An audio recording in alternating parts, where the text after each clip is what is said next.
Hello guys, एक बार फिर आप लोगों का विकास ट्यूटोरियल के ऑनलाइन प्लेटफॉर्म पर स्वागत है।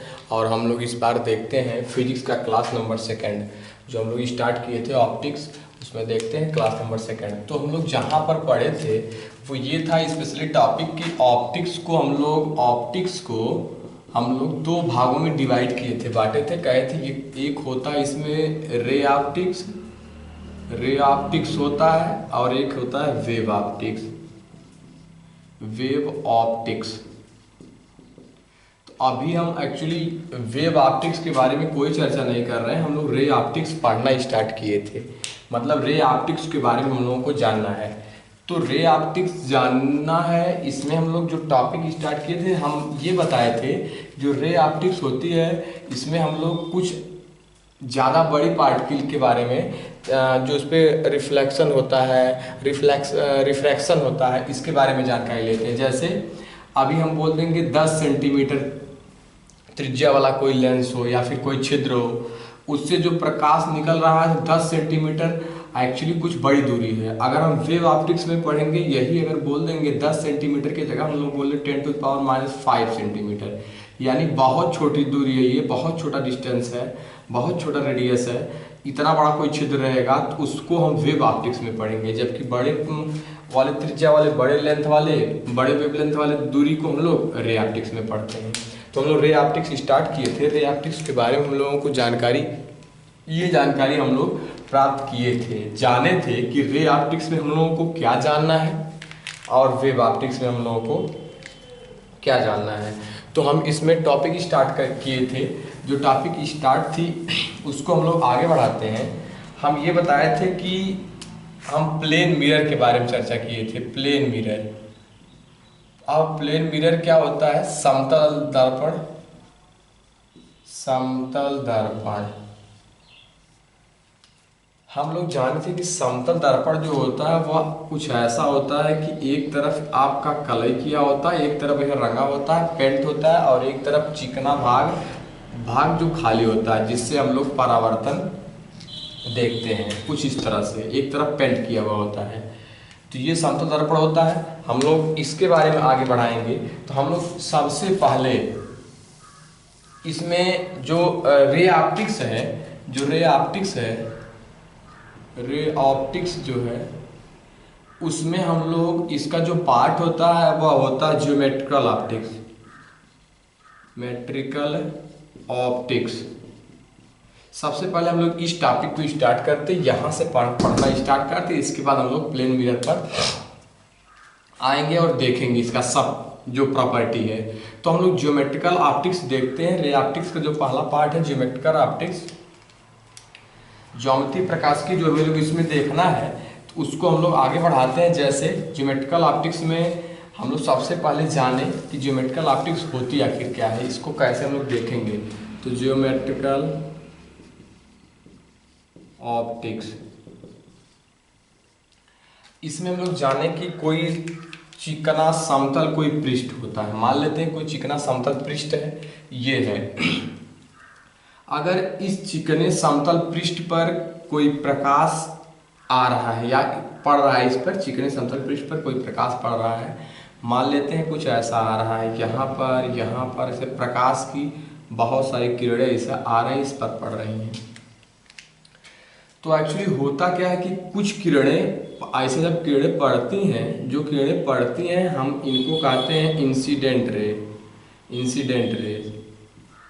पड़ने वाली किरणों को, आने वाली किरणों को इंसिडेंट रे,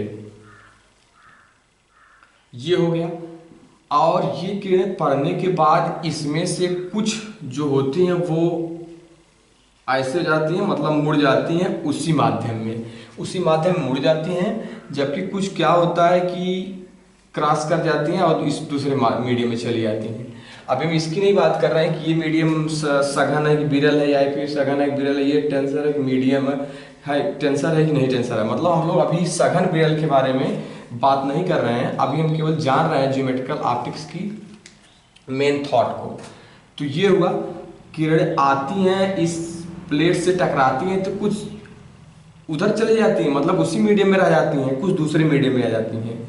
तो एक्चुअली जब उसी मीडियम में चली जाए, जब रेज किरणें उसी मीडियम में चली जाएं तो इस घटना को हम लोग कहते हैं रिफ्लेक्शन।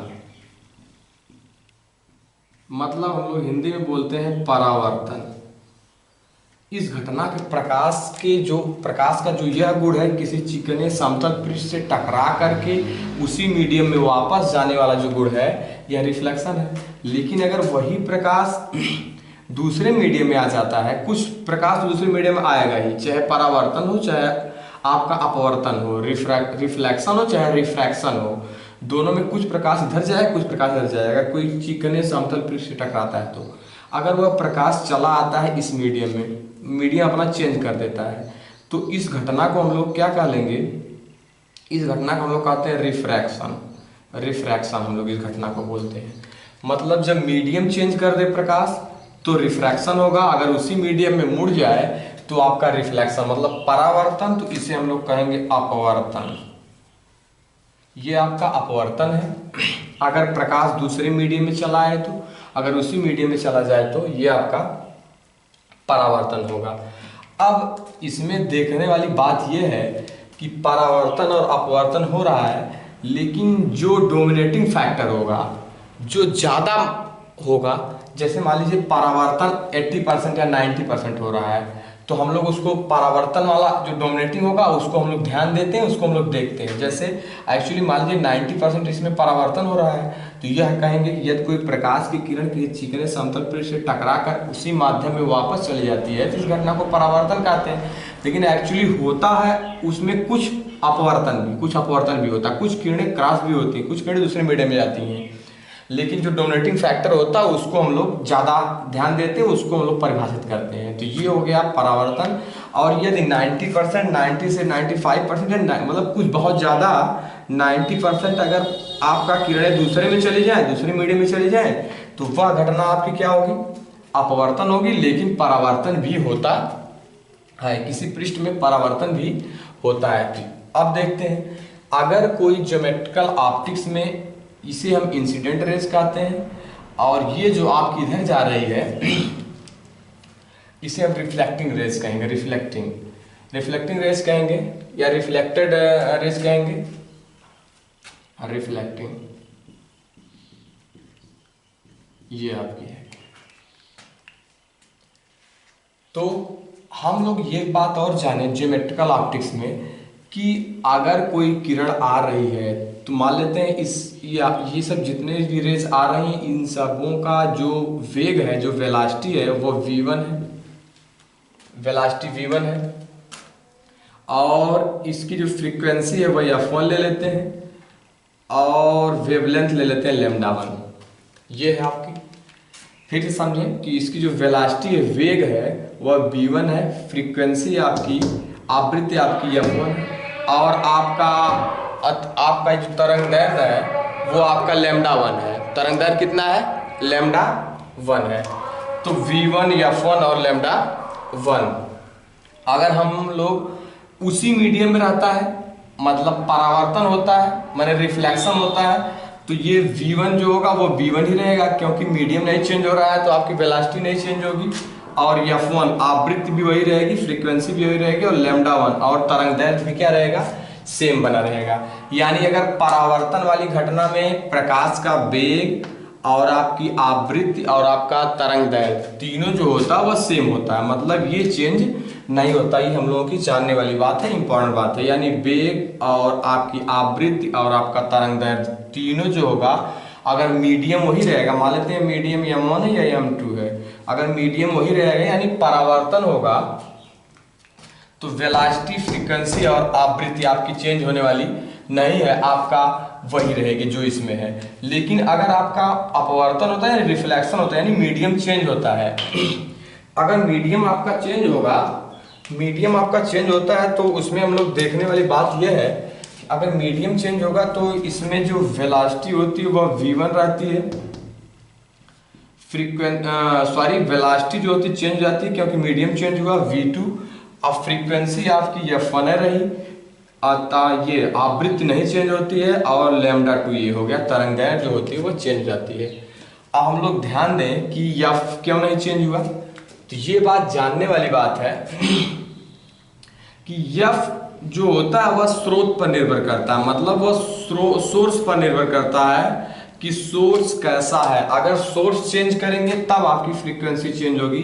अगर सोर्स सेम रहेगा तो वह जो प्रकाश होगा, वह जो स्रोत होगा वह अगर सेम रहेगा तो प्रकाश वह चाहे कितना हो मीडियम में जाए, उसकी जो आवृत्ति होगी, उसकी जो फ्रीक्वेंसी होगी वह चेंज होने वाली नहीं है। जबकि आपका मीडियम चेंज करने पे वेलोसिटी और तरंगदैर्घ्य, मतलब वेलोसिटी और वेवलेंथ दोनों क्या हो जाएगी, चेंज हो जाएगी।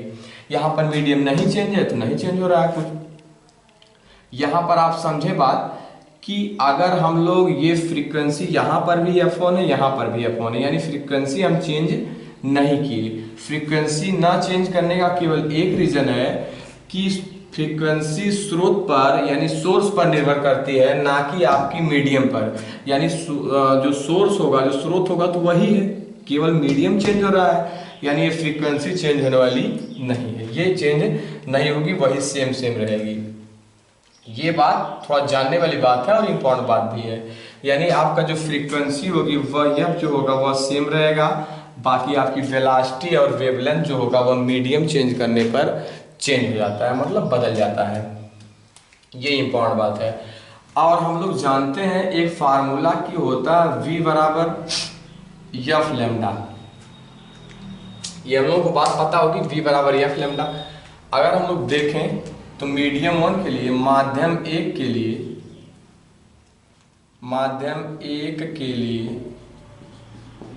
आपकी क्या है, V1 इक्वल टू F1 और लेमडा 1। इक्वेशन नंबर 1 ये हो गया। और हम जानते हैं कि माध्यम 2 के लिए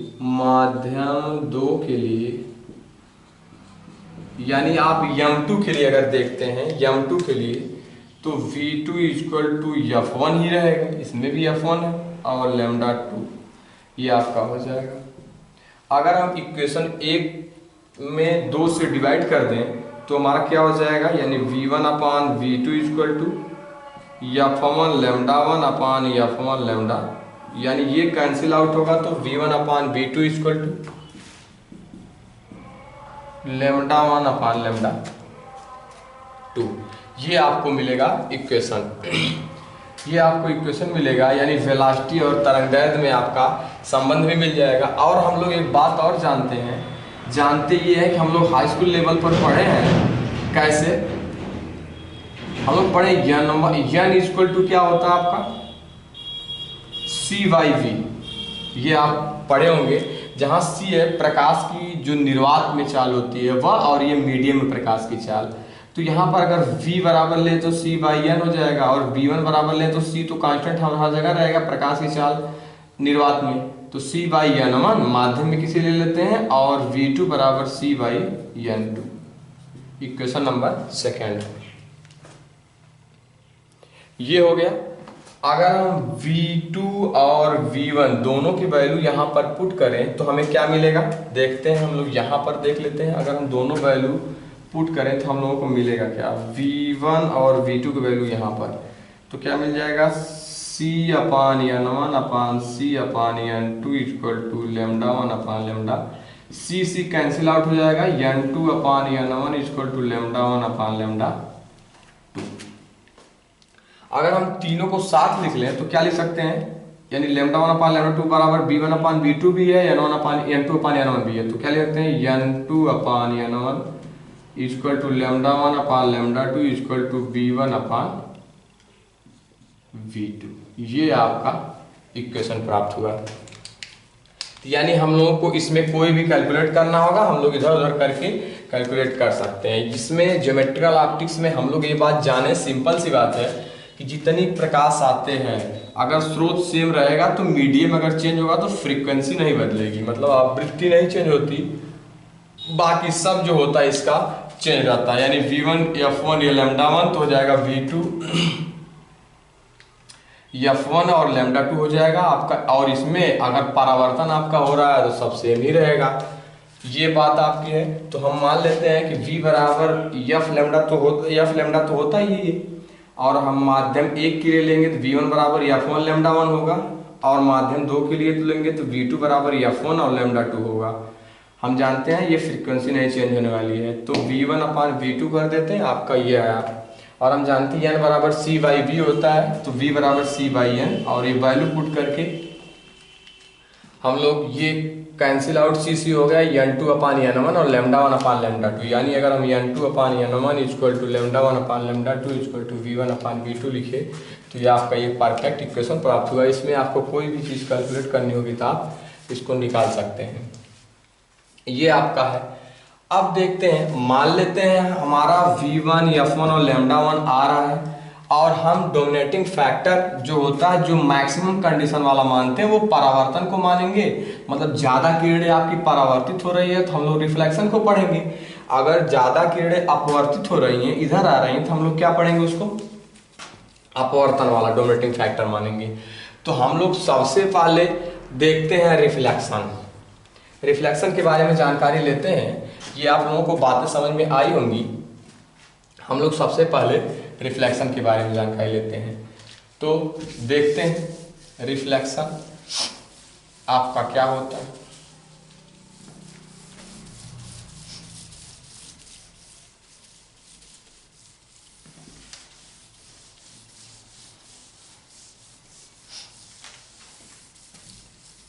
जैसे हम लोग रिफ्लेक्शन देखने के लिए लेते हैं प्लेन मिरर, समतल दर्पण लेते हैं और एक तरफ इसको पेंट कर देते हैं। समतल दर्पण लेते हैं और एक तरफ इसको पेंट कर देते हैं। पेंट कर दिए तो होता क्या है, यदि इसे हम बोलते हैं प्लेन मिरर, प्लेन मिरर बोलते हैं। ये आपका प्लेन मिरर है, समतल दर्पण है। यदि इस पर कोई प्रकाश की किरण ऐसे पड़ रही है, ये हाई स्कूल लेवल पर आप लोग पढ़े हैं, इसको हम लोग बोलते हैं इंसिडेंट रे। ये कुछ भी बोलते हैं, इंसिडेंस रे भी बोलते हैं। और यह जितने एंगल से आती है, ठीक उसी मीडियम में अगर डोमिनेटिंग फैक्टर परावर्तन हो, मतलब ज़्यादा परावर्तन हो रहा हो, तो उसी माध्यम में आपकी क्या हो जाती है, वापस चली जाती है।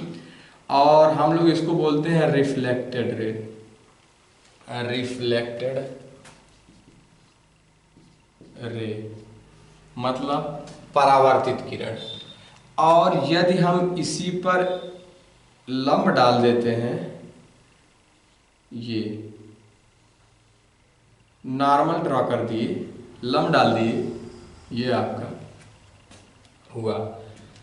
तो यदि कोई किरण, हम लोग इसको क्या बोल सकते हैं, यदि कोई किरण, यदि कोई रे किसी प्लेन मिरर से, किसी समतल दर्पण से टकराकर उसी मीडियम में, उसी माध्यम में वापस चली जाती है, अगर उसी मीडियम में, उसी माध्यम में वापस चली जाए तो यह घटना क्या होती है, परावर्तन।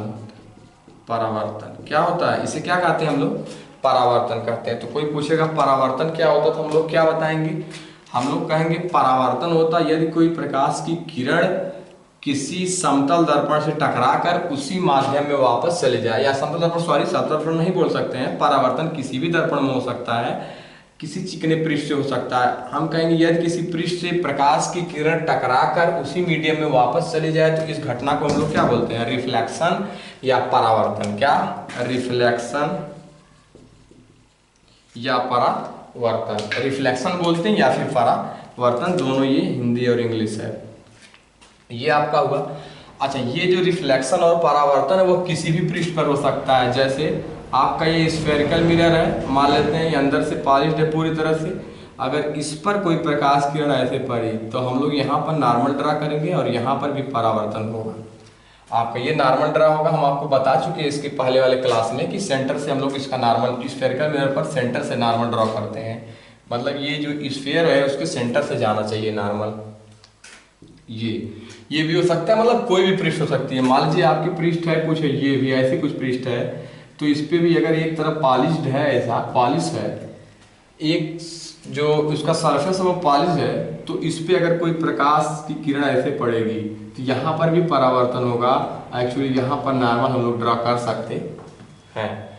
तो परावर्तन की घटना किसी भी पृष्ठ पर हो सकती है। हम लोग ये नहीं कहेंगे केवल समतल दर्पण पर होता है या समतल पृष्ठ पर होता है, किसी भी पृष्ठ पर परावर्तन हो सकता है, वो चिकना हो, ठीक है, और पॉलिश्ड हो, मतलब पॉजिटिव नहीं भी होगा तब भी परावर्तन होगा, परावर्तन किसी भी पृष्ठ के लिए सही है, तो परावर्तन हो सकता है। ये आपका हुआ रिफ्लेक्शन। अब देखते हैं जो परावर्तन में जो मेन बात है वो ये है कि ये एंगल और ये एंगल जो होते हैं वो आप जो परावर्तन का नियम है, ठीक है, law of reflection, law of reflection जो है, परावर्तन का नियम जो है वो ये है कि इसे जो हाई ये वाला जो कोण होता है और ये वाला कोण होता है, इसे हम आई बोलते हैं, इसे आर बोलते हैं। इसे आई क्यों बोलते हैं? इसे हम बोलते हैं angle of incidence, angle of incidence, incidence, angle of incidence के कारण इसे आई से डिनोट करते हैं। यह होता है angle of reflection, angle of reflection को हम लोग आर से डिनोट करते हैं, एंगल ऑफ रिफ्लेक्शन को आर से और एंगल ऑफ इंसिडेंस को आई से। तो परावर्तन का नियम क्या है? परावर्तन का जो दो नियम है, पहला नियम यह है कि जो एंगल ऑफ इंसिडेंस होता है, angle of incidence, angle of incidence वह इक्वल टू होता है एंगल ऑफ रिफ्लेक्शन। ये बात आपको समझने वाली है।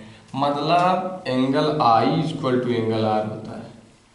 मतलब आप समझें कि यदि परावर्तन होगा, रिफ्लेक्शन होगा, तो जो ये कोण होंगे, ये कोण दोनों एक दूसरे के इक्वल होंगे, दोनों बराबर होना चाहिए। ये किसका नियम है? Law of reflection. एक्चुअली ये नियम अभी बताया जा रहा है, ये प्रूव नहीं किया जा रहा है, ये भी बताया जा रहा है। प्रूफ आगे जो हाइगेंस का प्रिंसिपल पढ़ेंगे उसमें इसका प्रूफ मिलेगा। तो ये है लॉ ऑफ रिफ्लेक्शन। क्या होता है? एंगल ऑफ इंसिडेंस यानी आई, एंगल ऑफ रिफ्लेक्शन यानी आर। ये आप दोनों जो आई और आर होता है वह क्या होता है? इक्वल होता है। एंगल ऑफ रिफ्लेक्शन आपका ये है। और इसका जो दूसरा रूल है वो ये है कि इसे हम क्या बोलते हैं? इसे हम बोलते हैं इंसिडेंट रे, और इसे क्या बोलते हैं आपका? रिफ्लेक्टेड रे, और इसे क्या बोलते हैं आपका? नॉर्मल। तो हम लोग इसके लिए क्या कहेंगे कि इंसिडेंट रे, नॉर्मल और रिफ्लेक्टेड रे जो तीनों होते हैं वह जो लाई करते हैं, लाई द सेम प्लेन। तो हम लोग क्या बोल देंगे? इंसिडेंट रे, रिफ्लेक्टेड रे और normal lies the same plane. तो अगला नियम क्या है? Incident ray, reflection ray and normal lies the same plane. मतलब वह एक ही प्लेन में होते हैं। हम लोग क्या कह देंगे? इंसिडेंट रे मतलब आपतित किरण और परावर्तित किरण और आपका जो अभिलंब होता है वह तीनों जो होते हैं वह एक प्लेन में होते हैं। आपतित किरण मतलब आने वाली किरण, और परावर्तित किरण मतलब परावर्तित होने वाली किरण, और नॉर्मल, नॉर्मल मतलब अभिलंब, तीनों जो होते हैं वह एक प्लेन में होते हैं। जैसे इसको अगर हम लोग समझना चाहें तो ये है, मान लेते हैं आने वाली किरण इंसिडेंट रे यानी आपतित किरण, ये आपका होता है रिफ्लेक्शन रे यानी परावर्तित किरण ये, और आपका अगर नॉर्मल इस पर ड्रा करना हो तो ये आपका होगा नॉर्मल।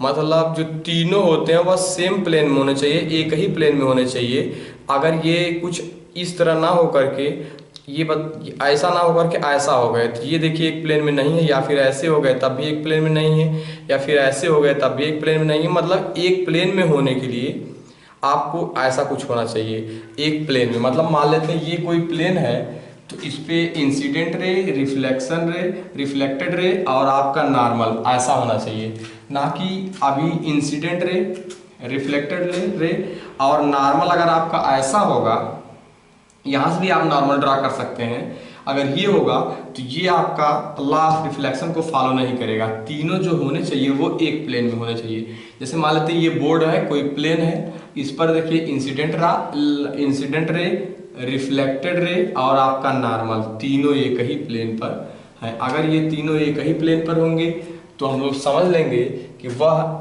जो है वह लॉ ऑफ रिफ्लेक्शन को फॉलो कर रहा है। तो ये बात है। अब हम लोग समझते हैं तीनों एक प्लेन का मतलब ये हो गया, ये हो गया और कुछ ऐसा हो गया, ये ऐसा, ये हो गए तीनों एक ही प्लेन पर। अगर ऐसे हो गए, ये भी आपका परपेंडिकुलर ड्रा ही है लेकिन एक प्लेन पर नहीं हुए, प्लेन चेंज हो गया इसका, तो ये आपका लॉ ऑफ रिफ्लेक्शन नहीं होगा। जब तीनों एक ही प्लेन पर होंगे तब आपका होगा लॉ ऑफ रिफ्लेक्शन।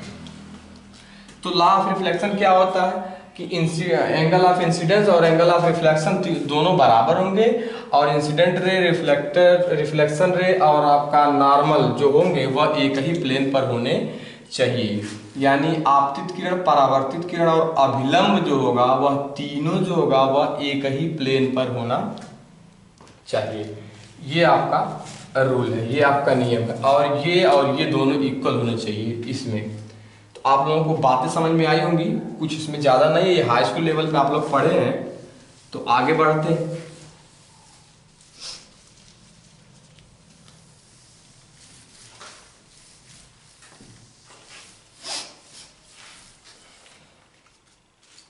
अगली बात देखते हैं हम लोग।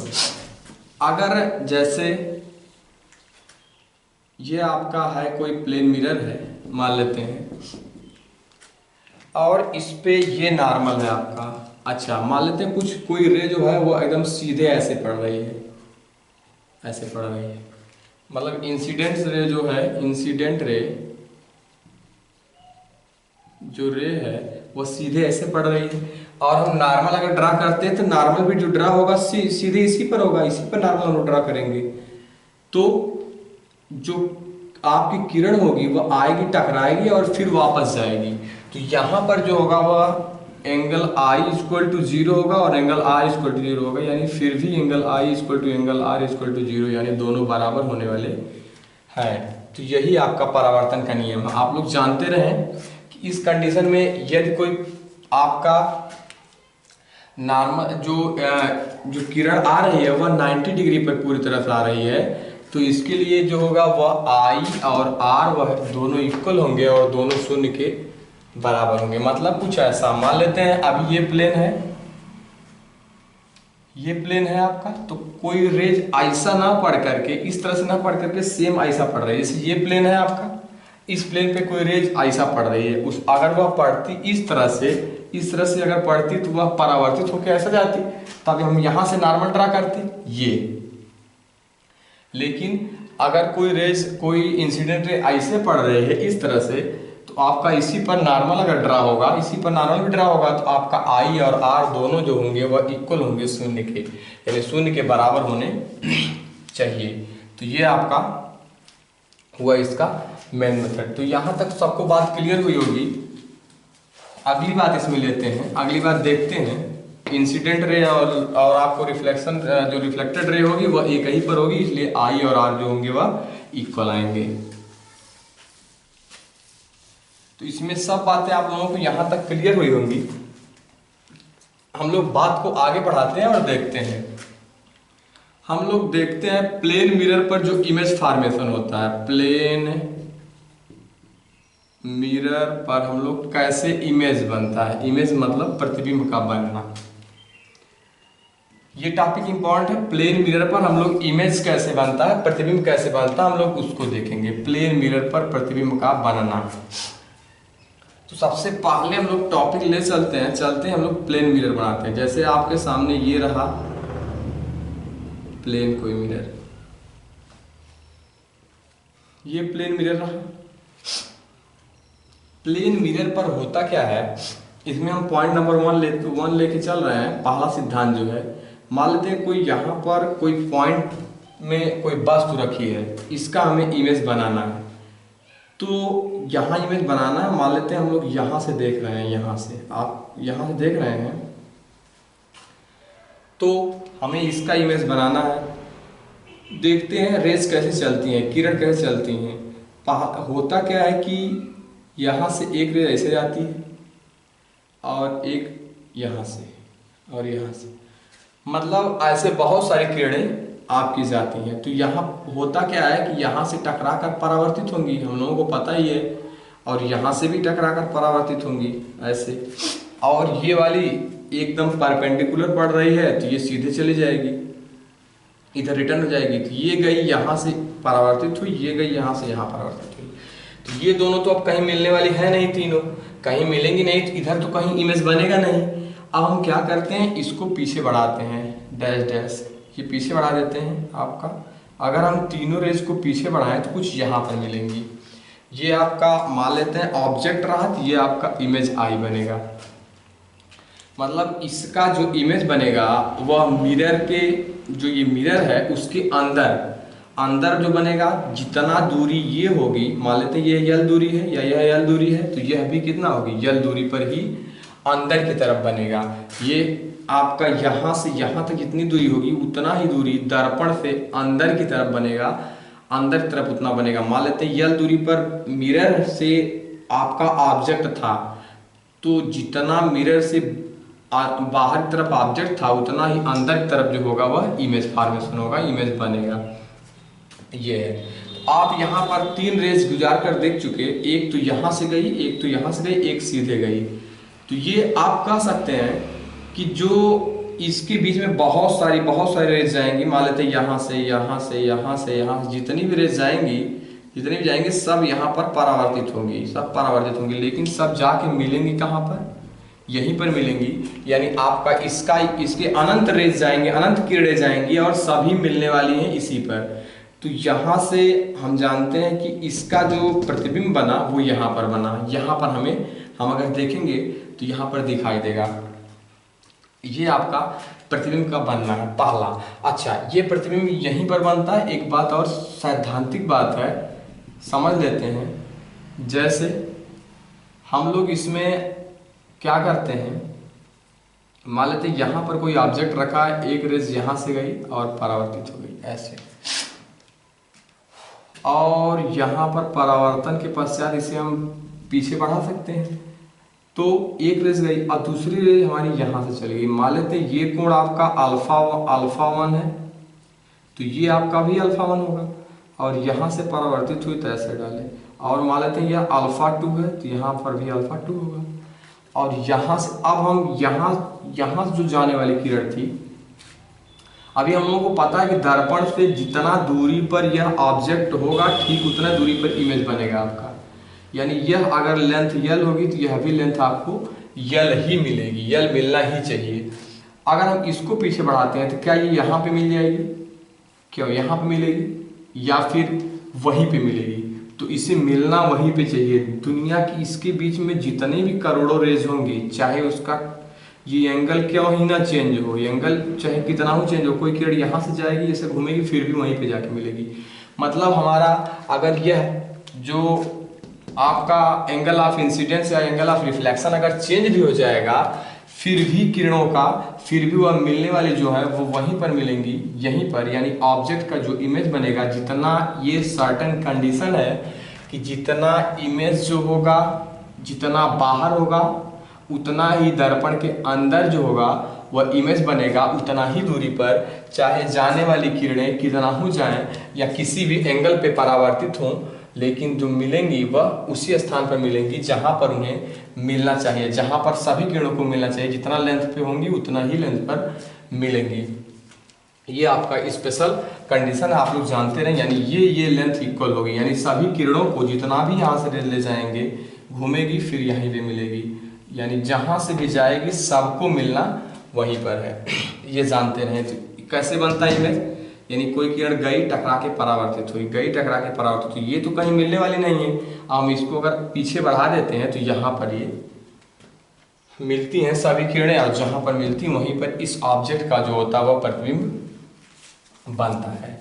अगली बात हम लोग देख लेते हैं, इसको हम लोग प्रूफ कर लेते हैं कि क्यों ये और ये डिस्टेंस इक्वल होती है। देखते हैं, हम लोग इसको प्रूफ कर लेते हैं क्यों ये डिस्टेंस जो होती है वो इक्वल होती है। जैसे हम लोग प्रूफ कर लेते हैं, देखते हैं। ये आपका है कोई मिरर, और हम इस पे क्या कर दिए, देखिए एक बात, अगर यहाँ पर कोई ऑब्जेक्ट है तो हम क्या करते हैं, ये लेंथ यल है तो हम ठीक उतना ही दूरी पर इधर खींच करके हम ये परपेंडिकुलर ड्रॉ करते हैं, उतना ही दूरी पर यहाँ पर मान लेते हैं इमेज। मान लिए अभी माने यहाँ से एक किरण गई और परावर्तित हुई, यहाँ पर हम परपेंडिकुलर ड्रॉ किए, यहाँ पर गई और परावर्तित हुई परपेंडिकुलर। मान लेते हैं यह अल्फा है तो यह भी अल्फा होगा, और यहाँ से ये जाएगी तो यहाँ मिलेगी। सिंपल सी बात है। ये आपका है कुछ ऐसा। तो ये आपका बना सिस्टम जो प्राप्त हुआ आपको ये, और यहाँ से भी किरण जब जाएगी तो ऐसे मिलेगी। यही आपका क्या प्राप्त हुआ सिस्टम। तो ये आपका 90 डिग्री होगा, यहाँ पर भी 90 डिग्री होगा। और आप जानते हो कि ये जो है वह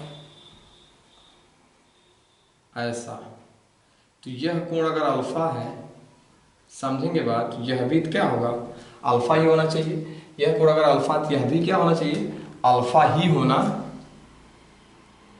चाहिए। देखते हैं ये नॉर्मल आपका रहा, और हम जानते हैं कि ये जब अल्फा है तो यह भी अल्फा होना चाहिए, क्योंकि शीर्षाभिमुख कोण है, आप लोग जानते हैं। यह भी अल्फा ही होना चाहिए, कुछ ऐसा। जब यह अल्फा होगा तो वही कंडीशन यहाँ पर भी बनेगी, यह भी क्या प्राप्त होगा, अल्फा प्राप्त होगा। अब देखते हैं ये 90 ये आपकी कॉमन है, जो भुजा ये है आपकी वो कॉमन है दोनों में, और यह एंगल अल्फा, यह एंगल अल्फा, इतनी चीज़ें इक्वल हैं। यानी यह एंगल अल्फा, इसे एंगल 1 मान लेते हैं, इसे एंगल 2 मान लेते हैं, इस दोनों त्रिभुज का। तो एंगल 1 इक्वल टू एंगल 2 हो गया पहली चीज, और ये इसको हम 3 मान लेते हैं, इसको 4 मान लेते हैं, दोनों का एंगल 3 इक्वल टू एंगल 4, यह इक्वल हो गया। और ये जो भुजा होगी आपकी वो कॉमन होगी, तो ये भुजा ले लेते हैं, इसे बी इसे सी दिखा देते हैं। तो बी सी भुजा जो है वह क्या है, वह कॉमन है, दोनों में है। अब जब किसी भी दो त्रिभुजों का 3 चीजें इक्वल मिल जाती है, यानी एंगल इक्वल मिल गया, भुजा इक्वल मिल गई, तो हम लोग कह सकते हैं दोनों एक ही तरह से हैं, एक ही तरह के हैं। तो यानी हम लोग कह सकते हैं कि ये भुजा जो होगी वह इसके भी क्या होगी, इक्वल होगी। यानी अगर यह दूरी यहाँ से यहाँ तक की दूरी अगर डी होगी, तो यहाँ से यहाँ तक की दूरी भी कितनी हम लोग मिलनी चाहिए, डी ही मिलनी चाहिए। या यहाँ से यहाँ तक की दूरी यल होगी, अभी यल लिए तो यल ही लिख लेते हैं। ये दूरी अगर यल होगी, ये दूरी अगर यल होगी, तो यह दूरी भी कितनी होगी, यल ही होनी चाहिए। तो आज के बाद हम लोग ये बात जाने और समझें कि कोई प्लेन मिरर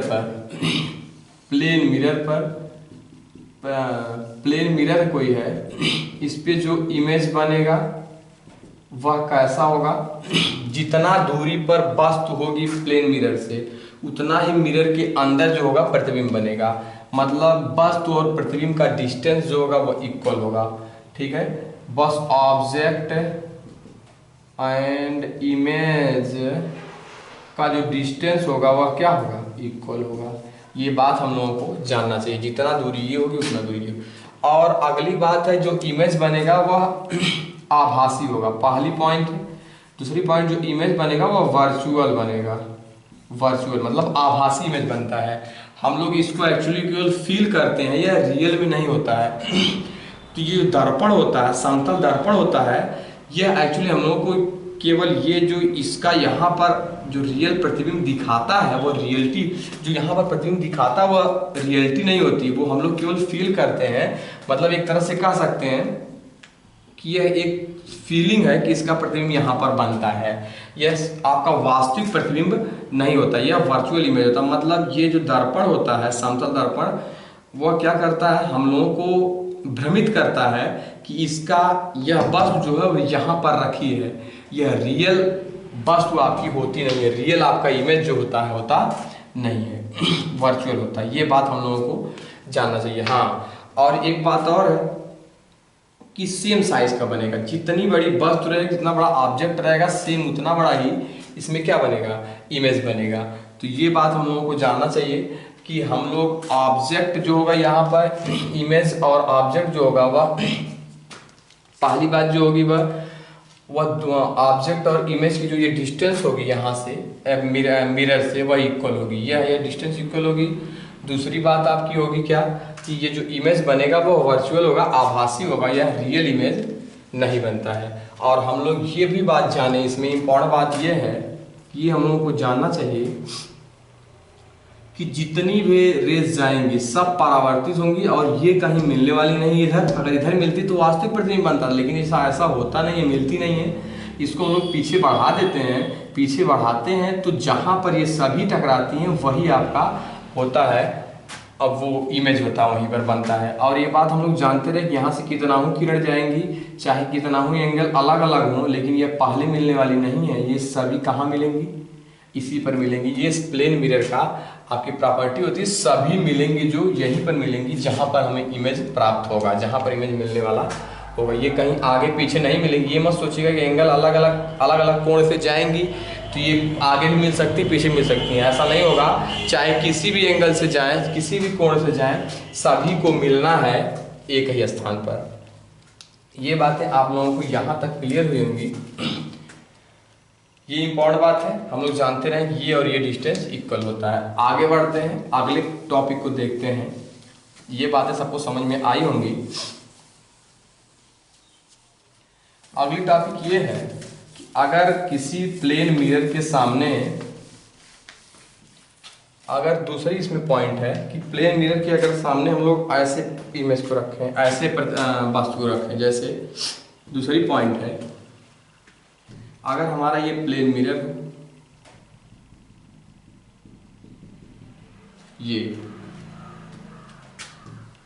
ये आपका प्लेन मिरर है और कोई वस्तु यहाँ पर रखी हो, यहाँ पर मान लेते हैं कोई वस्तु यहाँ पर रखी हो, यहाँ पर, तो क्या इस वस्तु का इसमें प्रतिबिंब बनेगा? क्या इस वस्तु का इसमें प्रतिबिंब बनेगा? तो आप लोग कहेंगे कि हाँ प्रतिबिंब बनेगा, प्रतिबिंब बनेगा, इमेज तो बनेगा, लेकिन अगर यहाँ पर कोई व्यक्ति खड़ा हो तो इनको दिखेगा कि नहीं, यह निश्चित नहीं होता। मतलब आप जाने प्रतिबिंब तो बनेगा, इनका प्रतिबिंब यहाँ इनमें बनेगा, इस दर्पण में बनेगा, लेकिन इनको दिखेगा कि नहीं, दिखना जो होता है वह दूसरी बात होती है, प्रतिबिंब बनना दूसरी बात होती है। तो हम लोग देखते हैं इस प्रकार के दर्पण में इसका प्रतिबिंब हम लोग कैसे बनाएंगे, कैसे बनाएंगे। तो प्रतिबिंब तो बनेगा, देखते हैं। तो क्या ऐसा होगा कि यहाँ से जो हम लोग करेंगे, क्या सबसे पहले इसको मान लेते हैं कि यह दर्पण यहाँ तक है। तो हम अभी आप लोगों को बताए कि यह डिस्टेंस जो होगी जितना होगी, मान लेते हैं यह डिस्टेंस आपकी यल है, उतना ही दूरी पर इसका इमेज बनेगा, यानी यल डिस्टेंस पर ही इसका इमेज ये इमेज बनेगा और यह आपका ऑब्जेक्ट है। अब हम ये आभासी रूप में माने हैं कि दर्पण यहाँ तक है, मतलब इमेज तो बनने वाला यही है। यानी आप लोग जाने कि दुनिया में कोई भी दर्पण रहेगा, प्लेन मिरर रहेगा, जो यहाँ पर कोई वस्तु रखी रहेगी तो यहाँ से परपेंडिकुलर ड्रॉ करना, जितनी डिस्टेंस है उतना डिस्टेंस ये मान के आपका इमेज बना देना है। अगर यहाँ पर है कोई तो यहाँ पर बनेगा, यहाँ पर है तो आपके यहाँ पर है, तो जहाँ पर मतलब रहेगा उसको हम लोग खींच के उसी अनुसार बना देंगे। अभी हम देखते हैं, लेकिन एक्चुअली किरणें कैसे जाएंगी, कैसे इसका इमेज बनेगा, ये बात पर ध्यान देते हैं। तो यहाँ से किरण जाएगी नहीं, क्योंकि यहाँ पे मिरर है ही नहीं है। किरण देखिए जाती है, एक ऐसे जाती है, यहाँ से ले जाते हैं और यहाँ से ऐसे। एक्चुअली एक ही ले जाएंगे फिर भी काम चल जाए, लेकिन दो ले जा करके हम लोग प्रूव कर लेते हैं। हाँ सही बात है, 2 या 3 जितना हो ले जाएं कोई बात नहीं। तो यहाँ से परावर्तन आपका होगा और यहाँ से भी होगा। अगर हम ये दोनों तो कहीं मिलने वाली नहीं, अगर हम इसको पीछे बढ़ा दें तो यूं और यूं जाके यहीं पर क्या होगी, दोनों मिलने वाली हैं। दोनों जब जाके वहीं पर मिलेंगी जहाँ पर, तो ऑब्जेक्ट का जो इमेज होगा वह वहीं पर बनेगा जहाँ पर दोनों मिलेंगे। जितना भी किरणें ले जाएंगी, मान लीजिए तीसरी ले गए तो ये भी कहाँ पर मिलने वाली, वहीं पर मिलेंगी। यानी हम लोग ये बात जाने कि जो यह प्लेन मिरर होगा उसके लिए अगर वस्तु यहाँ पर रखी है, वस्तु यहाँ पर है, तो उसका जो प्रतिबिंब बनेगा वह यहाँ पर बनेगा। और कैसा बनेगा, आभासी तो बनना ही है, उतना ही बड़ा बनेगा। और आप लोग जाने कि कैसे बनेगा, ये तो परावर्तन हो जाएगा, इधर जाएगी, आपका रिफ्लेक्शन हो जाएगा, लेकिन इस वस्तु का जो इमेज बनेगा वह यहाँ पर बनेगा। जितना दूरी ये है उतना दूरी ये भी रहेगी, कुछ ऐसा इमेज आपको बनेगा, प्राप्त होगा। ये बात आप लोग जानते हैं। तीसरी जो कंडीशन है वो ये है, ये तो बात आपको समझ में आई होगी कैसे हम लोग किरण ले गए कैसे। हाँ, तीसरी बात ये है कि अगर कोई पार्टिकल है, कोई वस्तु है, मान लेते हैं कि यहाँ पर ऐसी रखी है ओ, तो एक रेज ऐसे गई तो यहाँ से गई, ठीक है। दूसरी हम यहाँ से भी ले जा सकते हैं, तो जाएगी परपेंडिकुलर जा रहा है, जैसे जाएगी वैसे वापस आएगी, तो वापस आएगी तो इसको हम पीछे बढ़ाएंगे, इसका इमेज यहाँ पर बन सकता O और I यहाँ पर लिख सकते हैं। यानी यहाँ आप परपेंडिकुलर रेज भी ले जा सकते हैं या ऐसे ले जाएं, मतलब आपके ऊपर डिपेंड करता है कि आप इसको किस तरह से किरणों को ले जा रहे हैं, किस तरह से इमेज को बना रहे हैं। तो ये बात आप लोगों को समझ में आई होगी। हम लोग इसको आगे बढ़ाते हैं, देखते हैं अगली बात। अगर जैसे हमारे सामने कुछ ऐसी वस्तु रखी हो, जैसे ये आपका मिरर है, प्लेन मिरर, और यहाँ पर कुछ है ये रखा हो, मान लीजिए इसका इमेज हमें बनाना हो, तो हम लोग इसके लिए क्या करेंगे, सिंपल सी बात है वही कि जितना दूरी पर ये रहेगा यहाँ पर ऐसा मिला देंगे, उतना दूरी यह भी कर लेंगे। तो यहाँ पर ये दूरी और ये दूरी हम लोग माप लेते हैं ऐसा, तो जैसे जैसे ये रहेगा उसी तरह से हम लोग इसको बना देते हैं ऐसा। तो हम लोग जाने कि ये जितना हम बता चुके हैं, जितना दूरी पे ये पॉइंट 2 पॉइंट मान लेते हैं, मान लीजिए यह भी मान लिए, तो उतना उधर चला जाएगा, ये आपका यहाँ से ऐसा, यहाँ से ऐसा। तो सभी पॉइंटों को मान करके, जैसे यहाँ पर जितना दूरी पर यहाँ से ये बिंदु है यहाँ पर कर लेते हैं, जितना इस दर्पण से जितना दूरी पर ये बिंदु उतना ही लेंथ मान के ये कर लेते हैं, जितना ये बिंदु उतना ये, और सभी बिंदुओं को मान करके उधर हम लोग दिखा देते हैं, और यही आपका इसका इमेज बनेगा। कुछ भी कोई भी इमेज हम लोग को फॉर्म करना हो, कोई भी इमेज बनाना हो, तो हम लोग ऐसे मिरर ड्रॉ करेंगे और इस तरह से इमेज बना देंगे। जितना लेंथ है आपका उतना लेंथ दर्पण के अंदर हम लोग खींच करके कोई भी बिंदु बना सकते हैं। ये बात आप लोगों को जानना चाहिए। अगली बात है, अगर इसका इमेज बन गया, ये बन गया, अगर हमारे सामने कोई मिरर है, चौथी पॉइंट है प्लेन मिरर है, ये आपका,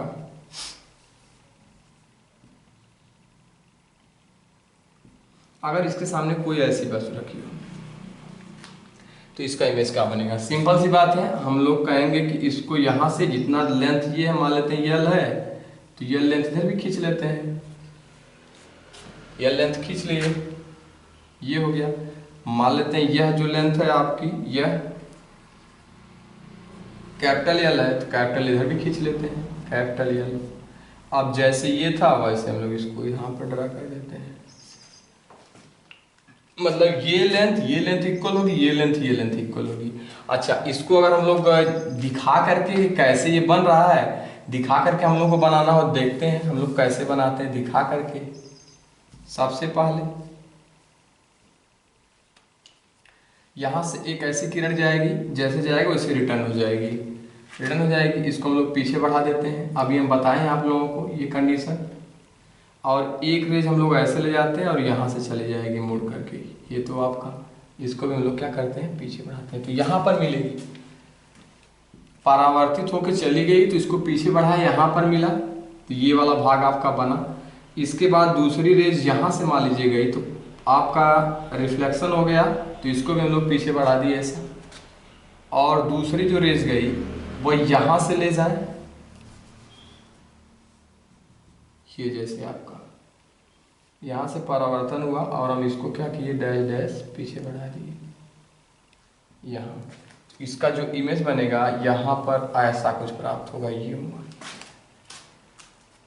ये, या इस किरण को यहाँ से न जाकर यहाँ से अगर ले जाकर ऐसे करते तो फिर भी जाकर वहीं पर मिलती, जैसे जितना भी किरणें जाएंगी सब वहीं पर जाके मिलेंगी। जैसे हम आपको दिखा दें, ये भी ऐसे ले जाते तो वहीं पर ही मिलती। इसके लिए अगर यहाँ से ले जाते हैं तो फिर भी वहीं, जैसे यहाँ से ले गए, मतलब जितना भी रेज ले जाएंगे आप, सब जो जाएंगी वह सब जो मिलेंगी वह उसी पॉइंट पर मिलेंगी जिस पॉइंट पर उसे मिलना चाहिए। इनके बीच में हजारों करोड़ों मतलब अनंत किरणें जा रही होंगी, जो सभी जो मिल रही होंगी वो वहीं पे मिल रही होंगी। यानी एक हम लोग यहाँ से इसके हेड से, एक आपके बॉटम से, दोनों से किरणें ले जा करके हम लोग किरणें ले जाने आ ही गया, और हम लोग कोई भी प्रतिबिंब बना सकते हैं। अगली बात को हम लोग देख लेते हैं, जैसे अगर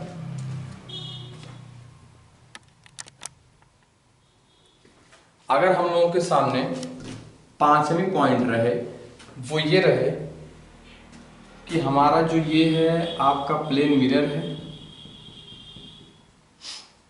और इस प्लेन मिरर पर यहाँ पर कोई ऐसे वस्तु रखी है तो कि ये किरण जाएगी, ये किरण जाएगी, जाएंगी दोनों।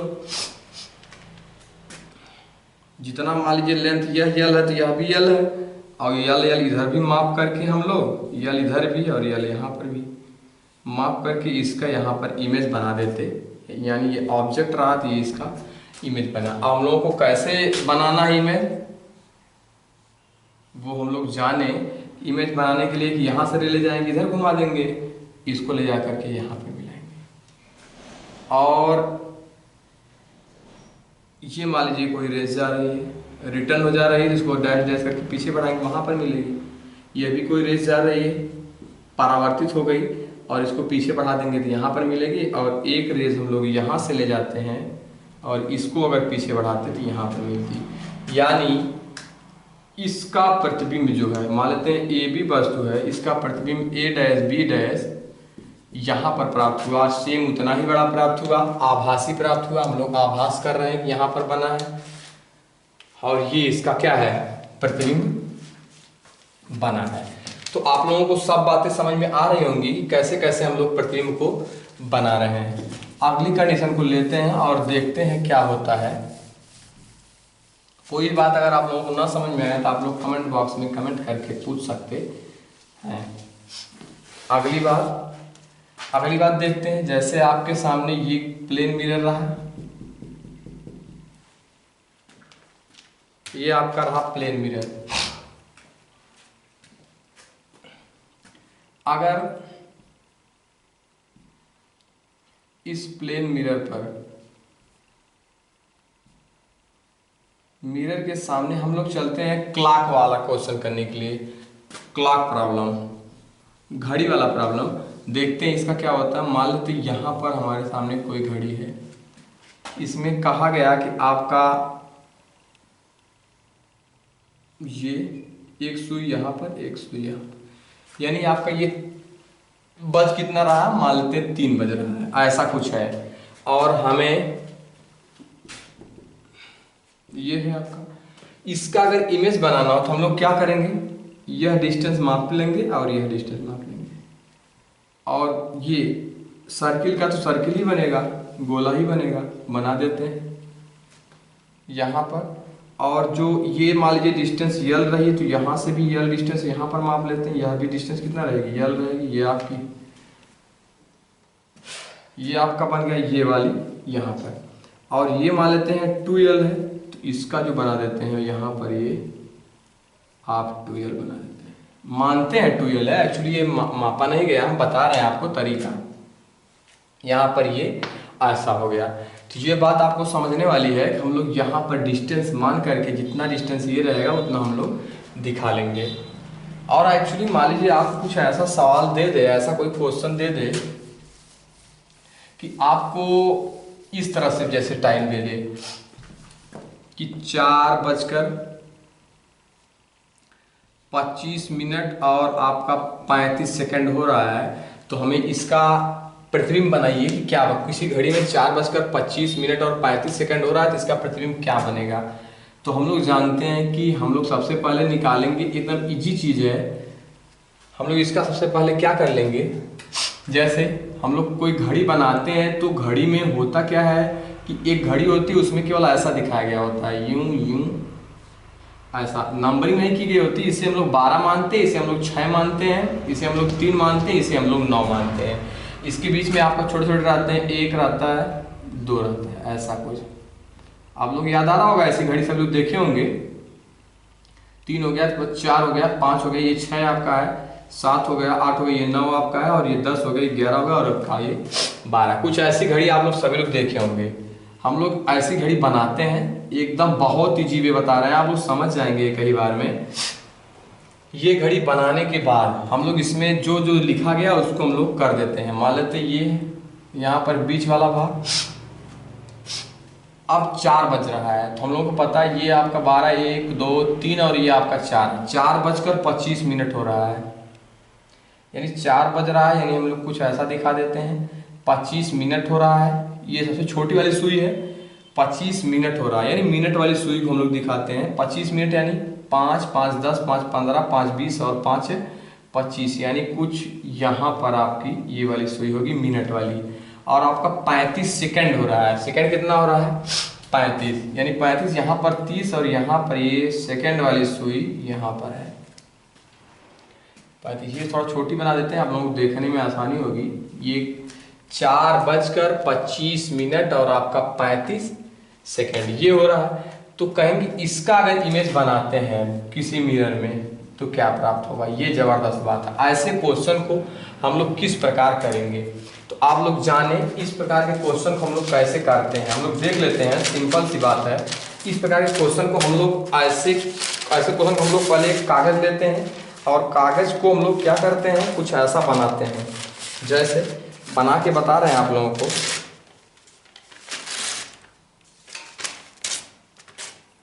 जैसे हम लोग क्या करते हैं, हम लोग इस पर बना देते हैं घड़ी, वही छोटी सी घड़ी जो होगी वह कागज पर बना देंगे पेंट रूप में। जैसे देखते हैं, यहाँ पर लिख देंगे और यहाँ पर गोला ऐसा बना देंगे 12 3 6 और आपका ये 9, 1 2 3 4 5 6 7 7 8 9 10 11।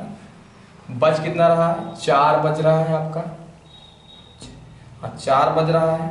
यहाँ पर छोटी वाली सुई होगी, 25 मिनट हो रहा है, यहाँ पर बड़ी वाली सुई होगी और आपका 35 सेकंड हो रहा है, यहाँ पर छोटी वाली सुई सबसे सेकंड वाली सुई होगी 35, सॉरी यहाँ पर मतलब होगी ऐसा। अच्छा, हम लोग इस सुई को जो सबसे छोटी वाली घंटे वाली सुई है उसको हम लोग थोड़ा 4 से आगे किए हैं। सही बात है, 25 मिनट हो रहा है, थोड़ा ये आगे हो ही गई होगी। 25 मिनट हो रहा है, आप लोग देखिएगा कभी घड़ी में, थोड़ा ये आगे होगी। 25 एकदम 4 पर इक्वल नहीं होगी, 4 पर इक्वल तब होगी जब यह वाली सुई ठीक एकदम 12 पर होगी।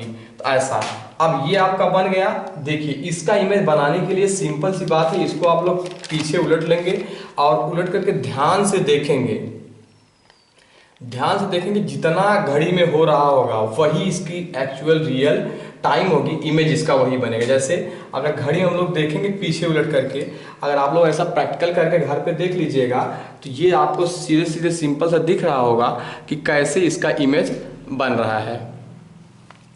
जैसे हम लोग इसका इमेज देखिए, यहाँ पर ऐसा बन रहा है कि ये वाली सुई यहाँ पर आ गई है, ये वाली यहाँ पर है और ये वाली यहाँ पर है, ऐसा ये आपको दिखेगा। इसका एक्चुअल रियल इमेज देखने के लिए हम लोग इसमें देख लेंगे। तो ये आपका इसमें हम दिख रहा है, हम आपको देख के बता दे रहे हैं। तो 12 1 2 3 4 5 6 7, इसमें एक्चुअली जो हो रहा है वह 7 बज रहा है आपका। 7 पे घंटे वाली सुई होगी, उधर जो इमेज बनेगा। और आपका देखें 12 के बाद आप यहाँ पर 1 2 3 4 5 पर सेकंड वाली सुई होगी, यानी यहाँ पर 5 सेकंड वाली 25 सेकंड हो रहा होगा, यानी 5 10 5 15 20 और 25 यहाँ पर होगी। ये वाली आपकी सुई यहाँ पर होगी। तो छोटी वाली सुई छोटी वाली सुई 4 पर होगी, ये यहाँ पर। और जो ये वाली आपकी सुई होगी, ये वाली आपकी आएगी यहाँ पर, ये वाली आपकी आएगी यहाँ पर, यानी यहाँ पर हो रहा होगा 35 मिनट। यानी इसको अगर हम ये वाला आपका है, ये घंटा वाला, ये आपका मिनट वाला, ये आपका सेकंड वाला, इसको पीछे करके पलट करके जो देखेंगे वही आपका एक्चुअली जो होगा वह इमेज होगा। कितना हो आपका इसमें कठिन सवाल हो, कोई भी क्वेश्चन हो, आप ऐसे इसको करके देख सकते हैं। आपका जो रियल इमेज प्राप्त होगा, जो पीछे इस पेज को आगे बना करके पीछे आप इस तरह से घड़ी बना करके पीछे पलट करके आप देखेंगे तो जो आपका रियल एक्चुअल टाइम प्राप्त होगी वही आपकी होगी। आप इसको कैलकुलेट करके घर पे देख लीजिएगा, एकदम सेम इसी प्रकार हम लोग निकालते हैं। जैसे ये वाला इसका इमेज जो होगा वो यहाँ आ जाएगा, नहीं ये वाला यहाँ पर आ जाएगी, सुई दिखाई देगी उसमें, और ये वाली यहाँ पर, ये वाली यहाँ पर, यही होगा बस। ये आपका तो 7:35 और 25 सेकंड आपको प्राप्त होगा। अगर 4, 25 और 35 का हम लोग इमेज बनाएंगे तो ये आपका है। तो आप लोग ऐसे इसको घड़ी वाले कोई भी प्रॉब्लम होगी आप लोग इसको कैलकुलेट इस तरह से कर सकते हैं, कर लीजिएगा, ऐसे ही इसका कैलकुलेशन होता है। तो क्लॉक वाला जो प्रॉब्लम है वो ये है। अगली बात को हम लोग आगे बढ़ाते हैं। अगली बात यह है कि अगर हमारे सामने कोई नाम लिख करके आ जाए, जो पांचवी बात है, पांचवी या छठी जो बात होगी वो ये होगी, जैसे कोई नाम लिख के आए, जैसे अभी आ जाए अभिनव, ये इसका हमें इमेज बनाना है। अभी में इसका इमेज बनाना तो हमारे पास क्या प्राप्त होगा, इसका इमेज देखते ही इंपॉर्टेंट बात है, सब लोग ध्यान से देखेंगे। जैसे अभिनव का अगर हमें इमेज बनाना है तो फिर वही बात, फिर हम लोग एक पेज लेंगे और यहां पर लिखेंगे अभिनव, वैसे लिख करके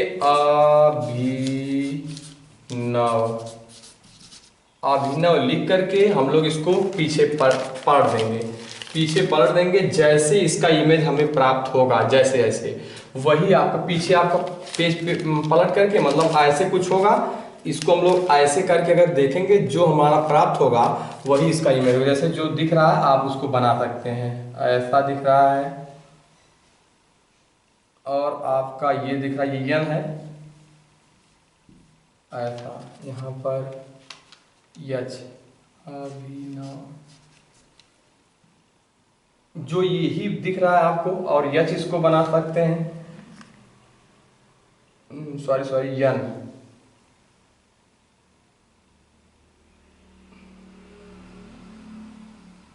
मतलब यही जो होगा आपका इसका इमेज प्राप्त होगा, यानी ऐसे ऐसे ऐसे प्राप्त होगा, आई प्राप्त होगा, और यच बी और आपका ये ए, ये आपका इसका इमेज। तो मतलब हम लोग इसको बनाने के लिए सिंपल सा कुछ भी नहीं करना है, हम लोगों को सिंपल सा केवल क्या कर देना है, जैसे कोई भी इमेज हमें बनाना हो, किसी भी नेमिंग का, किसी भी नाम का हमें इमेज लिखना हो, कोई भी चीज़ हम लोग दे दिया जाए उसको हम लोगों को प्राप्त करना हो, तो सिंपल सी बात है, हम लोगों को करना क्या है, करना ये है कि किसी पेज पर लिख करके, जैसे हम लोगों को कुछ भी लिख करके दे दिया, जैसे हिंदी में दे दिया जाए आदित्य, तो आदित्य का हमें इमेज बनाना अगर हो तो कैसे हम लोग प्राप्त करेंगे, किसी पेज पर लिखेंगे, किसी पेज पर लिखेंगे, उसको पीछे करके देखेंगे, वही समझ जाएंगे हम लोगों का दर्पण का इमेज होगा। ये बात सभी लोग जानते हैं। जैसे हम लोग किसी कांच पर, अभी हम लोग जानते हैं किसी कांच के अंदर से अगर हम लोग कोई चीज़ लिखा हुआ देखते हैं, जैसे कोई भी चीज़ डॉक्टर लिखा हो या फिर कोई चीज़ लिखा हो, तो अगर हम लोग गाड़ी में बैठ करके गाड़ी के शीशे के सामने अगर लिखा हो अंदर से देखते हैं तो उसका उल्टा दिखाई देता है, बाहर से देखेंगे तो सीधा दिखाई देगा। तो जो पीछे से देखने पर उसका प्राप्त होता है वही उसका समझ जाएंगे कि प्लेन मिरर का इमेज होगा। और इसमें कुछ बहुत ज़्यादा ऐसी कोई बात नहीं है, इसका जो होगा वह प्लेन मिरर का जो इमेज प्राप्त होगा वह इसी तरह से प्राप्त होगा, मतलब किसी वर्ड का। और क्लॉक वाला भी इसी प्रकार हम लोग देख लेना है। तो ये दोनों बातें आप लोगों को क्लियर हुई होंगी, कैसे हम लोग इमेज बनाते हैं मिरर पर। अगली बात को हम लोग ध्यान से देखते हैं, ये हो गया। अगली बात और छठवीं बात, अगर हमारा कोऑर्डिनेट इमेज बनाना है, कोऑर्डिनेट इमेज फॉर्मेशन जैसे करनी हो, जैसे अभी मान लेते हैं ये कोई मिरर है जैसे, और ये किसी एक्सिस पे ऐसे रखा गया है, और ये एंगल मान लेते हैं 45 है, और यहाँ पर इस पर ये मान लेते हैं 5 और 0 कोऑर्डिनेट का आपका रखा गया है, कोई बिंदु है, इसका हमें इमेज फॉर्मेशन करना है। तो हम लोग जानते हैं कि यहाँ से जो किरणें जाएंगे, हम जानते हैं इतना दूरी पर, यहाँ जितना मान लेते हैं लेंथ यल है, तो यह भी आप लेंथ यल ही मापेंगे। अब यल लेंथ यह जहाँ होगी वहाँ पर इसका कोऑर्डिनेट प्राप्त होगा। लेकिन यहाँ पर जो ये वाई एक्सिस, ये एक्स एक्सिस है, इस पर जाएगा तो यही आपका उलट जाएगा, यानी क्या हो जाएगा, ये आपका 0 और 5 हो जाएगा। ये बात हम लोगों को समझनी चाहिए कि ये कोऑर्डिनेट जब चेंज होगा तो यहाँ पर y एक्सिस पे 5 आपका हो जाएगा क्योंकि y एक्सिस है, और x एक्सिस पे आपका 0 हो जाएगा। तो ये बात हम लोग जाने समझें। फिर से एक आध एग्जाम्पल और देखते हैं, तब बातें और ज़्यादा क्लियर होंगी। जैसे हम कह लें कि अगर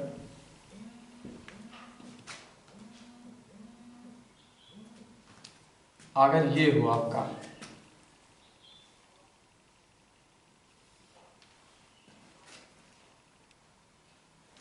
अगर आपका ये हो, यहां पर आपका मिरर रखा हो ऐसे कुछ, और यहां पर आपका रखा हो 3 और 0, ये इसका इमेज बनाना हो तो हम लोग कैसे प्राप्त करेंगे?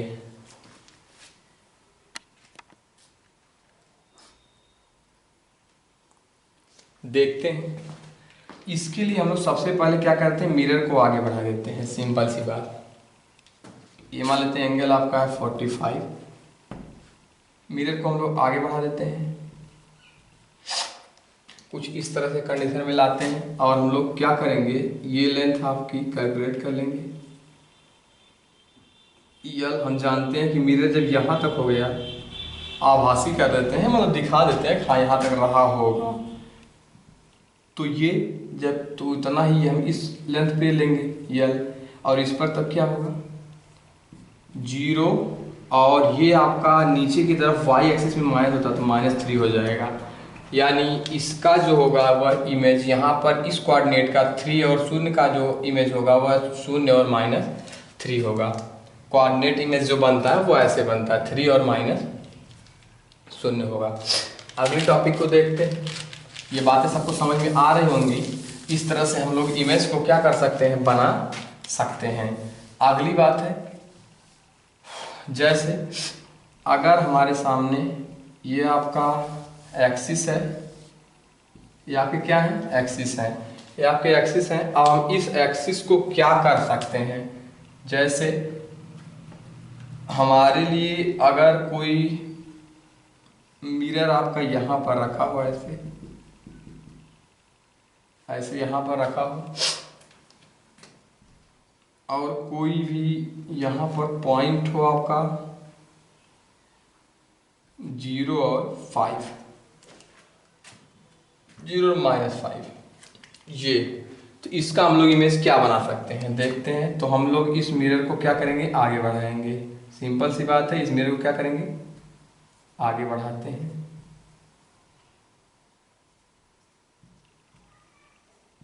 आगे बढ़ा दिए, इस तरह से कर लेते हैं। और ये डिस्टेंस हम लोग इसके परपेंडिकुलर डिस्टेंस लेते हैं। ये डिस्टेंस आपकी मान लेते हैं यल है, तो यहाँ पर भी डिस्टेंस हम लोग देख लेते हैं, यल आपकी होगी। यहाँ पर इस पर जाएंगे तो इस पर क्या हो जाएगी, ये एक्स एक्सिस है और इस आपके कोऑर्डिनेशन में है, तो आपका क्या हो जाएगा, यहाँ पर 5 हो जाएगा, माइनस तो प्लस हो जाएगा आपका, उधर ले जाएंगे तो, और ये आपका 0 हो जाएगा। क्यों, क्योंकि एक्स एक्सिस जो होती है वह इधर की तरफ पॉजिटिव होती है, उधर की तरफ आपकी निगेटिव होती है। तो ये उधर जाएगा आपका, तो इधर तरफ निगेटिव, तो -5 आएगा, सॉरी, ये आपका 5 और 0 प्राप्त होगा। इस तरह से अगली टॉपिक को हम लोग लेते हैं, देखते हैं। इस तरह से हमारा कोई भी इमेज फॉर्मेशन होगा। जैसे आप ये ले लेते हैं,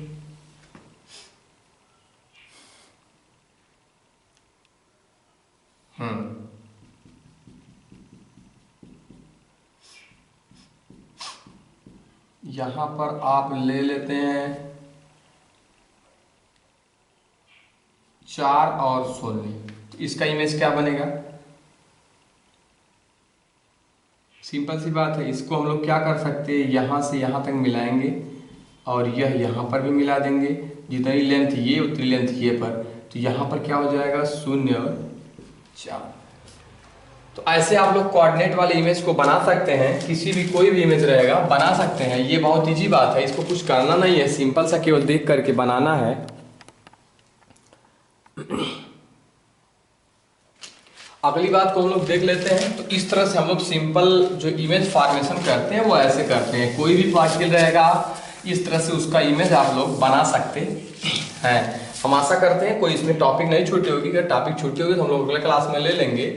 और अगली बात जो देखते हैं इमेज फॉर्मेशन का इंपॉर्टेंट बात है, वह है आपकी फील्ड ऑफ व्यू।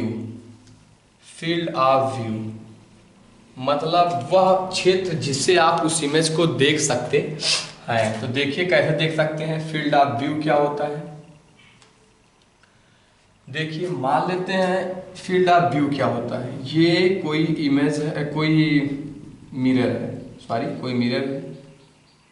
अगर यहाँ पर कोई पार्टिकल, ये इंपॉर्टेंट टॉपिक है, सब लोग ध्यान से देखेंगे। यहाँ पर कोई अगर पार्टिकल हम लोग रखे हैं, कोई वस्तु है, तो इसकी कितनी रेज आएंगी।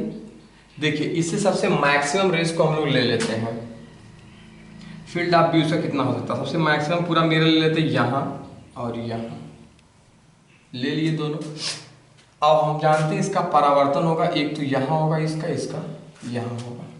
और इसको हम लोग पीछे अगर बढ़ा देते हैं डैश डैश करके, तो ये लेंथ जितनी भी होगी यल मान लेते होगी, तो यह भी आपकी यल ही प्राप्त होगी। और यल पे आपका इमेज क्या होगा, बनेगा। यहाँ आई होगा तो यहाँ होगा। अब समझने वाली बात यह है कि कितना दूर से, क्या यहाँ से या फिर यहाँ से इस वस्तु को हम लोग देख पाएंगे, इसका इमेज हम लोग देख पाएंगे नहीं।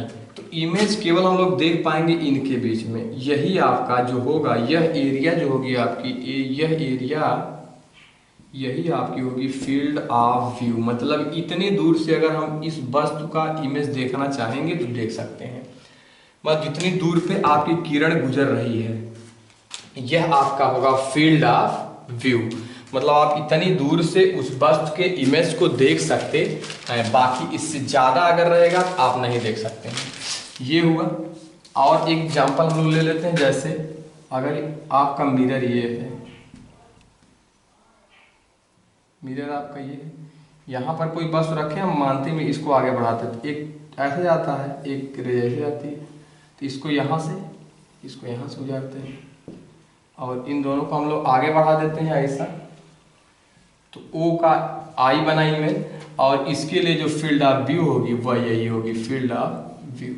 मतलब जितना दूर से आप उस इमेज को व्यू कर सकते हैं, देख सकते हैं, वही तो मतलब इसका इमेज हमें देखने के लिए हम लोग इतना दूरी पर अगर यहाँ से हम लोग देखना चाहेंगे तभी हमें ये इमेज दिखाई देगा, वरना और किसी भी जगह पर रहेंगे तो वो इमेज दिखाई नहीं देगा। इसका इमेज ये देखने के लिए हम लोग यहाँ इस एरिया में अपनी आंख करके देखना होगा, तब हम लोग देख सकते हैं। जैसे अगर इसका हमें इमेज ये देखना हो तो इस एरिया में अपने आंख को करके देख सकते हैं, वरना फिर हम देख नहीं पाएंगे। ये बात समझना चाहिए। तो यही आपका है फील्ड ऑफ व्यू। कोई भी इमेज देखना हो इस तरह से हम लोग देखेंगे, इस तरह से हम लोग देख पाएंगे। जैसे अगली बात हम लोग लेते हैं जो कि इम्पोर्टेंट बात है, समझने वाली बात है। जैसे ये आपका हुआ मिरर। अगर हम लोग यहाँ से यहाँ पर कोई ऐसी वस्तु को रखें, ऐसी वस्तु को रखें तो हम जानते हैं एक रेज यहाँ से गई, एक रेज यहाँ से गई, ऐसे गई। अच्छा, ये मिरर का सबसे मैक्सिमम दूरी ले लेते हैं यहाँ से, ये और ये हुआ। और एक तो हम लोग सीधे ले जा सकते हैं, सीधे। तो यहाँ पर जितना लेंथ ये थी उतना लेंथ इधर सीधे ले जाएंगे, इसको डैश डैश करके पीछे, इसको डैश डैश करके पीछे मिलाएंगे, तो यहाँ पर आपका होगा इसका इमेज फॉर्मेशन। इसके लिए जो फील्ड ऑफ व्यू होगी वो कुछ इतना होगी। ये आपकी है क्या, फील्ड ऑफ व्यू। मतलब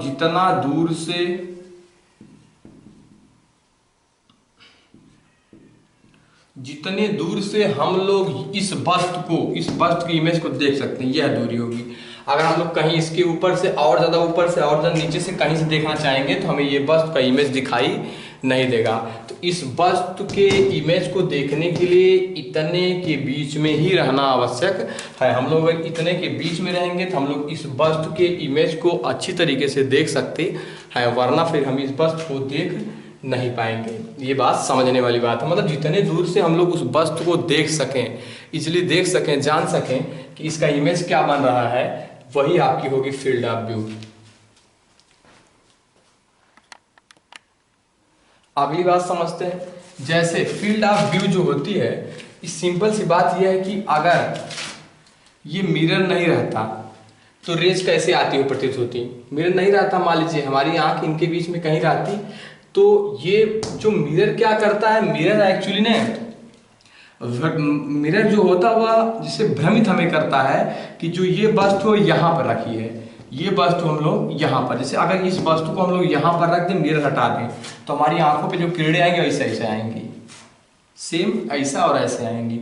अगर हम इस वस्तु को यहाँ पर रख दें, मिरर हटा दें, सिंपल सी बात है, इस वस्तु को यहाँ पर रख दें और मिरर हटा दें, तो हमारी आंखों पे किरणें आएंगी या और क्या, ऐसे किरणें आएंगी इन्हीं के बीच में और हम देख पाएंगे उस वस्तु को। सेम वही बात मिरर भी करता है। अगर वस्तु यहाँ पर रखी है और हम मिरर यहाँ पर लगा दिए, तो ये परावर्तन होने के बाद ये वस्तु यहाँ पर दिखती है और वही आपका होता है फील्ड ऑफ व्यू।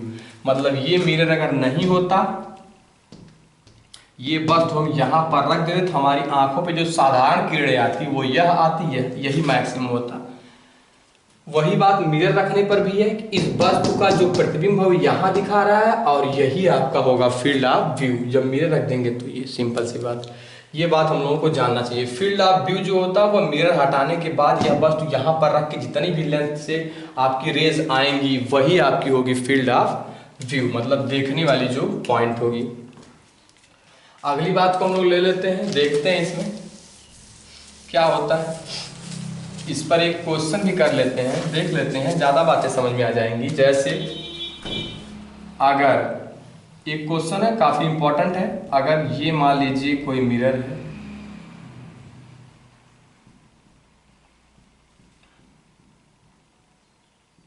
ये कोई मिरर है आपका, और यहाँ से यहाँ पर कोई वस्तु रखी है, तो इससे एक किरण ऐसे जाएगी, एक किरण ऐसे जाएगी, एक किरण यहाँ से जाएगी, ये परावर्तित होगी, ये परावर्तित होगी, और इसको हम पीछे बढ़ाएंगे, इसको हम पीछे बढ़ाएंगे, इसको यहाँ से मिलाएंगे। जितनी दूरी ये मान लेते हैं, यह दूरी यल है और यह दूरी भी क्या है, यल है। तो फील्ड ऑफ व्यू, और कोई व्यक्ति है जो ऐसे आ रहा है, यहाँ से चलना स्टार्ट किया, यहाँ तक उसे जाना है, तो यहाँ पर मान लीजिए व्यक्ति है मोनू, तो मोनू जो है वह यहाँ से चलना स्टार्ट कर रहे हैं, तो क्या इस वस्तु इमेज, इस वस्तु का इस पे समतल दर्पण पर इस वस्तु का इमेज यहाँ पर बन रहा है, तो क्या मोनू को यहाँ से इमेज दिखेगा, यहाँ से इमेज दिखेगा, यहाँ से अगर देखना चाहेंगे दिखेगा, नहीं दिखेगा। जाते जाते जाते जब इनके बीच यहाँ से यहाँ तक की जो दूरी होगी, यह दूरी जो होगी, मान लीजिए यह दूरी आपका कैपिटल डी है, तो यह जो दूरी होगी कैपिटल डी, इतने के बीच में केवल मोनू जो यहाँ पर दूरी होगी, यह दूरी, यहीं पर केवल मोनू इस वस्तु के इमेज को देख पाएंगे, ना कि इतनी दूरी पर ये नहीं देख पाएंगे। तो ये दूरी अगर हमें कैलकुलेट करना हो तो हम लोग क्या कर सकते हैं, ये दूरी हम लोगों को देखना है, समझना है। तो हम लोग देखिए, इस दूरी के लिए हम लोग क्या करते हैं, इसको इसे आगे बढ़ा देते हैं, ये आपका हो गया, सिंपल सी बात। तो हम लोग इसको क्या कर सकते हैं, क्या समझ सकते हैं, अगर नहीं भी बढ़ाएंगे फिर भी चलेगा। देखें तो मान लेते हैं यह भी डिस्टेंस जो है वह यल है, ये तीन डिस्टेंस क्या है, समान है, मतलब जितना दूरी पर इस बस से दर्पण रखा उतने दूरी पर यह पथ भी है, रास्ता भी है, तो ये आपका है।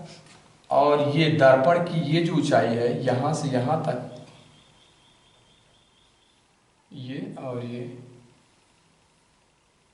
पूरा, ये मान लेते हैं हम लोग कैपिटल यल, क्या मान लेते हैं, या फिर यल मान लेते हैं, सेम मान लेते हैं, यह भी और यह भी सेम है। तो हम लोग क्या कर सकते हैं,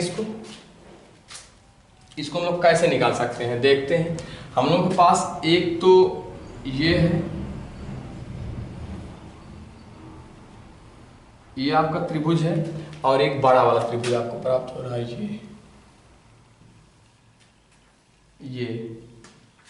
ये आपको दोनों त्रिभुज प्राप्त हो रहे हैं। इससे आप लोग कैसे कैलकुलेशन कर सकते हैं, करें थोड़ा देखें, आप लोग इसको प्रयास करें, देखें कैसे होता है।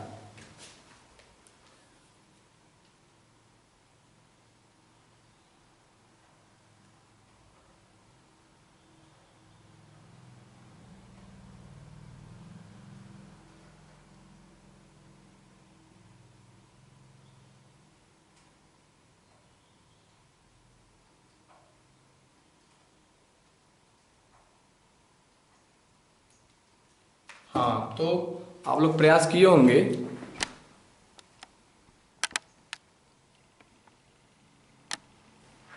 तो देखते हैं।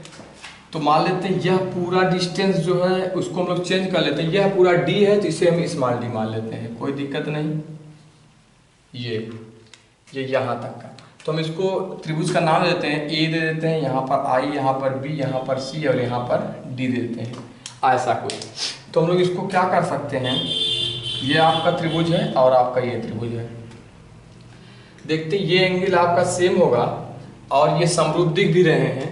तो अगर एक ही तरह से होंगे, एक ही रूप के होंगे और ये 90 आपका, ये 90, ये एंगल आपका सेम है, तो हम लोग इसको अगर समरूप मान लेते हैं। तो समरूप मानने के लिए हम लोग क्या कर सकते हैं, ये भुजा जो होगी वह इसके बटे होगी और इसकी जो ये भुजा होगी वह इन सबों के बटे होगी। यानी समरूप मानने के बाद ये भुजा यानी C D upon A B equal to, यहाँ पर ये पॉइंट हम मान लेते हैं ओ आई और फिर अपान ये आपका हो जाएगा। इसको हम लोग मान लेते हैं A B C D E आई ई। तो सी डी की वैल्यू आपका डी होगी अपान ए बी की वैल्यू ए बी यानी कैपिटल डी होगी आपकी इक्वल टू, आप क्या कर सकते हो, ये यहां से यहां तक यल यल यल यानी कितनी यल, 3L। ओ आई है ना यहां पर ओ आई, हाँ जी ओ आई आपका ये कैपिटल डी हो गया। ओ आई के लिए आप यल अपान ये कितना हो जाएगा आपका 3L, ये ई आई यानी यल यल यल यानी 3L। तो यल यल से आपका कैंसिल आउट हो जाएगा, D by D equal to 1/3 यानी D equal to capital D equal to 3D। Capital D equal कितना हो जाएगा 3D। और यदि यह लेंस की यह दूरी यहाँ से यहाँ तक की दूरी हम कुछ मान लेंगे, ठीक है, जितना भी होगी उससे 3 गुना दूरी यह आपको दिखेगी। मान लेते हैं कि यह जो दूरी है 1 मीटर है, तो यह आप 3 मीटर से आप इसको देख सकते हैं ईजिली। तो ये बातें आप लोगों को समझ में आई होंगी यहाँ तक। और ये क्लास थोड़ा लंबा हो गया इसलिए हम लोग इस क्लास को यहीं पर रोकते हैं और इसके आगे हम लोग नेक्स्ट डे देखेंगे, अगली वीडियो में देखेंगे क्या होता है। तो ये बातें आप लोगों को समझ में आई होंगी, इसमें कुछ नहीं है। हम लोग कहे कि ये आप इसको मान करके हम लोग लगाए, देखें कि एक आपका बड़ा वाला त्रिभुज ये है और ये है, ये दोनों एक ही तरह से हैं। एक ही तरह से होने के लिए हम लोग ये भुजा अपान ये भुजा, ये जैसे इसका ये है त्रिभुज में लेते हैं तो ये अपान ये कर लिए, इसका अपान इसका, या ये अपान ये कर सकते हैं, कोई दिक्कत नहीं समरूप होने पर। और ये भुजा आपका ये अपान पूरा ये। तो हम लोग किए क्या कि सी डी की वैल्यू हमारा पूरा है डी रखे और आपका ए बी की वैल्यू कैपिटल डी है। यही हम लोग कैलकुलेट करना कितना पथ हम लोग देख पाएंगे। तो पथ देखना निर्भर करेगा ये मिरर कितना ज़्यादा एरिया ले रहा है, मिरर कितना ज़्यादा बड़ा है। और यल ओ ई यह दूरी यल है और यह यल यल यल यानी 3L यल यल से कटेगा, D upon D equal to 1/3 और डी बराबर 3D। तो इस वीडियो में इतना ही, मिलते हैं फिर नेक्स्ट वीडियो में, तब तक के लिए सबको बहुत बहुत धन्यवाद।